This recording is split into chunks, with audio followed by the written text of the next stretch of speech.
Hi students, welcome to Plus One Computer class. Hope you all are fine and safe. In the previous video, we discussed about the jump statements of C++. Jump statements means that means we can skip a program section using jump statement. The commonly used jump statements are go to statement, then syntax is go to label, we can go to a particular section, then break statement will exit from the program body even if the condition is true, and label also we discussed in go to label. Then after that continue statement to continue the iteration, and return and exit also present. And also we already compared break and also continue statement. What are the difference between break and continue statement? So these were our previous learnings. Then next one we will discuss which are the topic that we are going to discuss in this video. In this video we are going to start our 8th chapter. Its name is arrays. Okay, in arrays chapter we will discuss what is mean by array and why we are using array, then how we are declaring an array, declaration of array, memory allocation of array, then array initialization, accessing elements of array, and also a sample array program. Okay, so we are going to begin our chapter 8. Chapter 8, arrays. Chapter 8 arrays. Okay, in data types and operator we discuss the various categories of data types. Data types can be classified into 3 categories: user defined data type, fundamental data type, and derived data type. 3 categories: user defined, fundamental, and also derived data type. I think in some of the category we studied arrays as example. What is it? Derived data type. So the first point relating to array is a derived data type. Derived data type. Because this point we already know that we already covered in that chapter, data types and operators. So the first point we already know that is array belonging to derived data type category. Okay, then using C++ we can represent values. Okay, values means we can input numbers, we can input characters, then string constants we can represent using cout statement that we already studied. Then next one, a new approach in C++ we are going to discuss, that is called arrays. Then what does mean by array? First the definition of array starts with array is a derived data type. Okay, array is a derived data type and it is used to store similar elements in a contiguous memory location. Okay, what is the definition? Array is a derived data type and it is used to store same elements. Okay, same elements means their data type should be same in a contiguous memory location or continuous memory location. And also one more definition is present. Array is used to store similar element under a common variable name. For example, suppose I want to input marks of 10 students. For example, in your class total number of students were 50. Suppose I want to enter all their students' mark. Then is it possible? First thing is you want to declare 50 individual integer variables. 50 integer variables, and after that you want to input that 50 numbers or 50 variables separately. So actually it is not an easy task, it is a complex and time taking task. So in order to avoid this, we can use a special approach called arrays for storing group of elements. Okay, group of elements but should be of same data type. For example, group of integers, then group of fractional numbers, and group of characters. So anything we can group using arrays under a common variable name. Array name should be common but data types or the items will be different. Group of values. So the definition of array is a derived data type and it is used to store different data types of same different datas. Array is a collection of elements of the same type, same data type in a contiguous memory location. And the second point is arrays are used to store a set of values of same data type under a common variable name. So using that variable name, we can access that 50 integer numbers. Clear? So that is the definition of arrays. Clear? Then first one we will. So why we need arrays? That I already mentioned. Suppose you want to represent group of values of same data type, then you don't want to use different variable. We can use a single array for storing all the other variables. Okay. Then next one.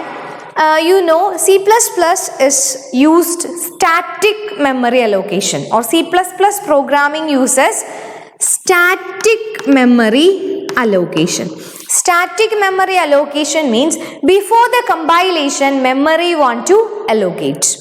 Okay, before the compilation, memory want to be allocated. So that's why in every program starts with the declaration statement. Before using the variable, you want to declare that variable along with the data type. So when we declare a variable along with the data type, the compiler will allocate memory according to the type of data.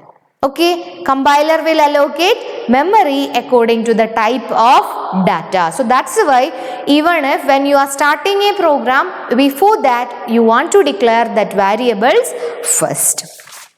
So the first term is how we are declaring an array. Okay, so the first statement is declaration of arrays. Declaration of arrays. Declaration of arrays. Declaration of array, the general syntax for declaring an array. You know the general syntax for declaring a variable. What is it? Data type variable name. Data type variable name. Here data type any fundamental data type, variable name, any variable name should be a valid identifier. The next one, but in array we can't use the same declaration statement, because in array we are using one or more values. So that size also you want to specify. So the syntax for array declaration will be like this. You want to specify the data type. Okay, data type, array name, data type, array name. Inside the square bracket you want to specify the size. Okay, data type, array name, size, semicolon. Clear? Data type, array name, size, semicolon. So here data type should be any fundamental data type. So here I am going to declare an integer array. Integer array means it should store 50 students mark in computer science. Okay, in 11B total number of students 46. So all your computer science mark I want to store. So I can use a single array. Then your mark, all there will be no fractional number, so I am using data type int. Okay, int array name. So here I am going to use your marks, no, so that's why I am using the array name marks. Then square bracket. Okay, it's not parenthesis, it is square bracket. The total number of marks I required is 46. Int marks of 46. So here int is the data type, mark is the name of the array, and 46 is the size. So what is general syntax for declaring an array? Data type, array name, size. Okay, what is it? Data type, array name, inside the square bracket you want to specify the size. So what is our data type? Int marks 46. Okay, clear? Then this is for integer number. Then suppose I want to store all your percentage of your SSLC percentage. Then how we will write? Percentage, definitely there will be chance of fractional number. So the data type will be float. Then array name percentage, PERC percentage. Then 46, the total number of students in 11B. 46. So how many students percentage I want to store? 46. So according to the number you want to specify the size. Then after that, suppose I want to store the name of a student. Then how is it possible? Instead of float, what will be the data type? Char. Name of 10. Name of 10 means, suppose I want to store the name of a student. For example, my name, if it is Shima, it consists of 5 characters. Okay, SHIMA. Then it requires 5 characters. So definitely I want to give minimum 5 characters. Okay, so if I use char name of 5, then one special memory byte also required. So I can give maximum number. That means it is not same character. We can give some extra character for including the space. So when we write char name of 10, then using this we can store a name with 9 character, because the remaining 1 character is used for /0 that we will discuss later, strings and also in array. So if I write char name of 10, I can store a name with 9 character. Okay, clear? So that is the examples for declaration of array. Integer array, array name marks, size 46. Then float array, fractional point array, float percentage 46. Then char name, then 10 characters we can save. Okay, clear? So that is the declaration of array. Then declaration of array means, for example, here I am going to declare a small array int num of 10. Okay, so here I declared an array int num of 10. If I declared like this, then automatically the compiler will assign memory location will be like this. What will be the variable name? Num with 10 memory size. 1, 2, 3, 4, 5, 6, 7, 8, 9, 10. Okay, automatically it will allocate 10 different space or different blocks for the variable num. Then the variable name, this is 0, 1, 2, 3, 4, 5, 6, 7, 8, 9. Then all these are known as locations or positions. Okay, locations or position. So these values are also known as subscript value. Subscript value or locations. Subscript value or location. Suppose you want to add value to the first location. Array index always starts with 0. For example, it consists of 10. Size is equal to 10, but the last number will be 9 because array index always starts. For example, if an array contains n elements, okay, if an array contains n elements, array index or array subscript value always starts with 0 and ends with n minus 1. Okay, so that's why we are starting with 0 and ends with n minus 1. Clear? 0 to n minus 1. So these are known as subscript value, or one more name is index values. Okay, index value or index value or subscript value. So array name, size we are specifying. So you want to specify each location. To specify each location we are using subscript value. Then memory allocation of array. So after assigning like this, then the compiler will allocate memory for the variables. Then to store an integer number we require 4 bytes.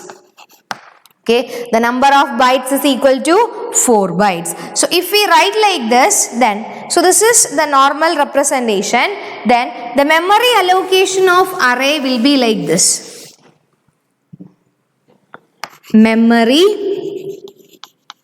allocation.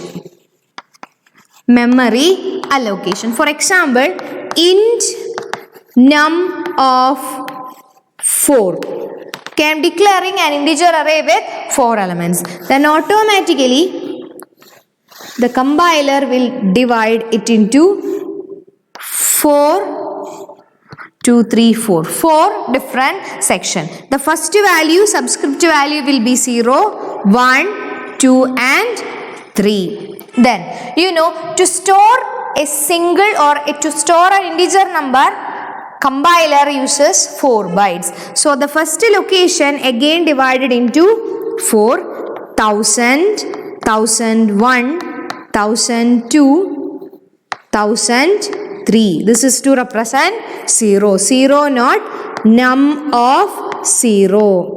First location. Then num of 1. Again 1004, 1005, 1006, 1007. Okay, 4 bytes. Then num of 2. Again it is dividing into 3, 8, 9, 10, 11. Then again, that means for representing a number or integer number, it requires 4 bytes of memory. So that memory also you want to separate. So suppose you want to access a number, you want to use this 4 memory location. So you don't want to use 4 memory location. We are using index value or subscript value. Index value is also known as position. Index value is also known as position or subscript value. So according to that, we can access this array elements. So now each is divided using memory location. So next one, I am going to initialize this array with value. So the declaration is over, memory allocation is over. So after memory allocation, you want to input some values to the array. For inputting values to the array, we can use initialization statement. Initialization statement. In initialization statement, what you want to do? In initialization, we are initializing value at the first location, second location, third location, fourth location, like that. So we can write like this: int num of 10 is equal to num of, same number, num of 4 is equal to, open the curly braces, 87, 88, 89, 92. We can write like this. Okay, then according to the index value. So the 0th location, which one will be the value? 87. Then first location, 88. Then second location, 89. Then last location, num of 3. Which value will be assigned? 92 will be assigned. Okay, so this is a normal initialization state. You want to specify the value by separating comma. Okay, then if it is a character array, char ch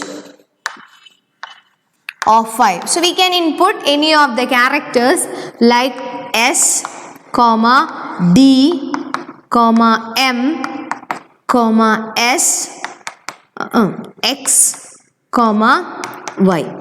Like this. Any characters we can insert into the array. So you remember one thing, when you declare an array, automatically the compiler is allocating space. So into that space we can input one or more elements under a common name.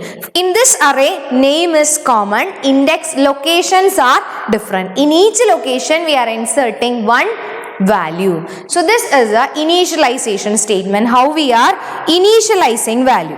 Then when you are allocating memory, then when you get a question, total number of memory required for this array. Total number of memory required for this array. So first is you want to specify the size of the array. Okay, size of array into size of array type. Size of array into size of array type. For example, if the size of array is equal to 4, then what will be the total number of bytes required to store an integer array of size 4? 4 into data type, memory size of integer data type 4. 4 into 4, that is equal to 16. 16 bytes is required. So the equation to find out the total number of bytes required for an array is array size into data type. Array size into array type size. Okay, so that by this we will get the total number of bytes required for an array. Clear? So this is how we are initializing an array, how we are declaring an array, and also how we are finding the total number of bytes. For example, if an integer number requires 4 bytes, then for example int num of 10, the total number 10, then size of integer data type 4 equal to 40. That means 40 bytes required to store the array num. Clear? Then next one, so if we initialize variable, then how we are accessing the variables? Okay, how we are accessing the variable. For example, this is an integer array of 3. Num of 0, num of 1, num of 2. Okay, I already inserted value 25, 81, 76. So 3 values are already present. Suppose I want to access the element 81. How is it possible for accessing array element?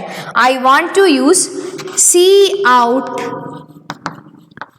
num of 1.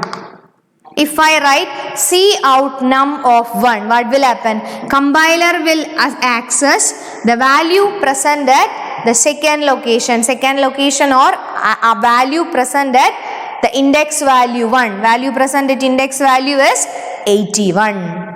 Okay, so for accessing array element, you want to use array name along with index value. Then suppose you want to add the second number and third number, then how is it possible? Num of 1 plus num of 2.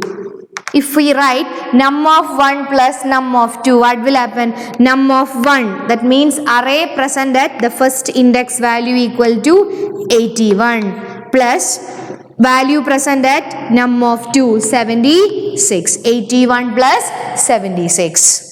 81 plus 76, we will get the answer. So in an array, suppose you want to access the array elements, you want to use array name along with index value. Okay, you want to access array name with index value. Okay, in this case, in this array only 3 elements were present. But in some of the other arrays, 100, 200 elements will be present. So in that case, you want to access all the array elements means you want to remember all the index value. It's not an easy task. So that's why for accessing array elements, we will always use for loop. Okay, for accessing array elements, instead of direct method, we are always using for loop. Okay, so I am going to explain one program that indicate the working of array with the help of for loop. Okay, I am going to declare an array to store the input of 5 students. Okay, I am going to input the score of 5 students and display them in reverse order. Okay, I am going to declare what will be the memory size. Array size will be 5 for inputting the score of 5 students, and I am going to display them in reverse order. So we will write the example. So hash include IOStream, then using namespace std,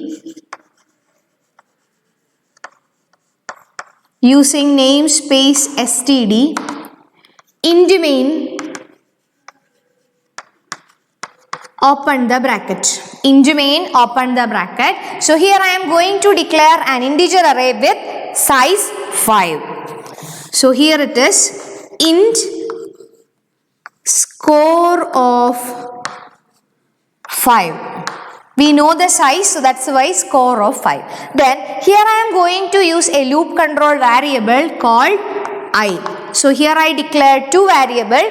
First one integer array, its name is score, and loop control variable I. Then after that I am going to input values to the array. For inputting values to the array, I am going to use an for loop.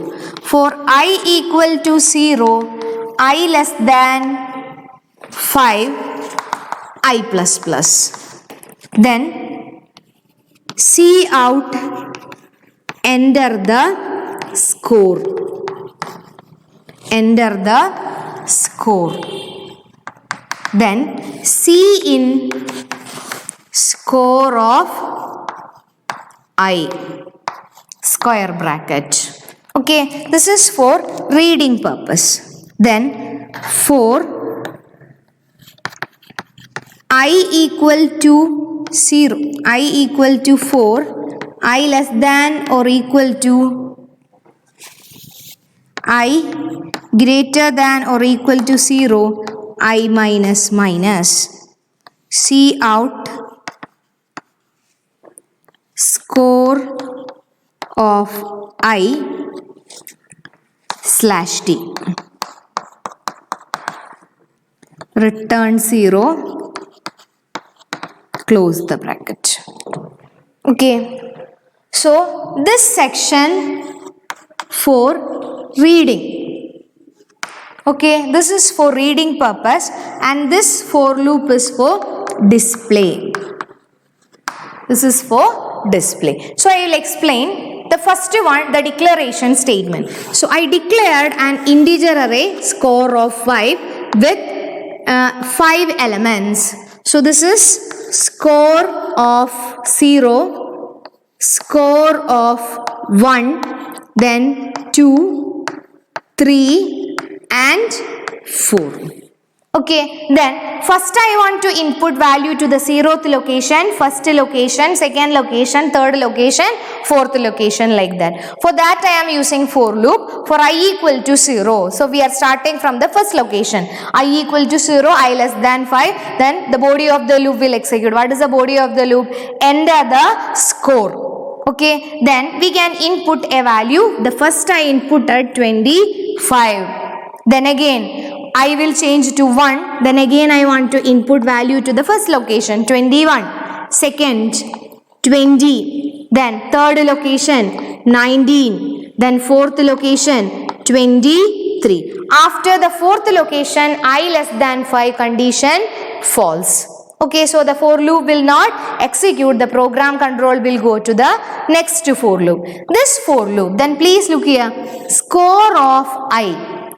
Each time the value of I is changing. At the first iteration value of I will be 0. So we inserted value at the first location. Then it changed to 1, second location, third location, fourth location and last location. At last the value of I will be 4. After that it will change to 5. Then the condition is false. So it will exit to the from the for loop and it will go to the next for loop. This for loop is used for, so now we inserted values into the array. After that we are going to display the values from the array. We are going to access value from the array. For accessing values from the array, again we are using for loop. But the difference is you want to print them in reverse order. So we will start with 23. So that's why I equal to 4. We are starting from the last location. So which number will come first? 23 will come first. Then I greater than or equal to 0 condition is true. Score of I. What is the value of I? Score of I, score of 4. What will be the value at fourth location? 23. Then slash t for leaving space. Then again I will change to decrement the value of I. Instead of 4 it will change to 3. Then score of 3, 19. Then score of 2, 20. Score of 1, 21. Then score of 25, 0, 25. We will get the values in reverse order. If you want to print this value in the same order, what you want to do? Instead of I equal to 4, you want to start with I equal to 0. Then I, instead of greater than, less than or equal to 4, I plus plus.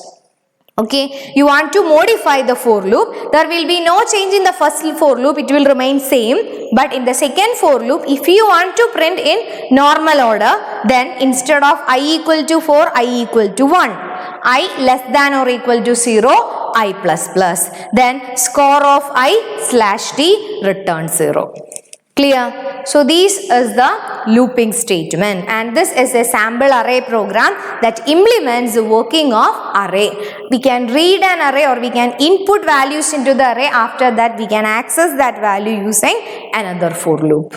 Okay, so hope you understood the working of array along with the declaration. So again we will revise the topics that we studied. Arrays. Arrays means arrays are similar. Arrays are used to group similar elements under a common, or array is a collection of elements of the same type placed in a contiguous memory location. Then actually arrays are used to store set of values of the same type.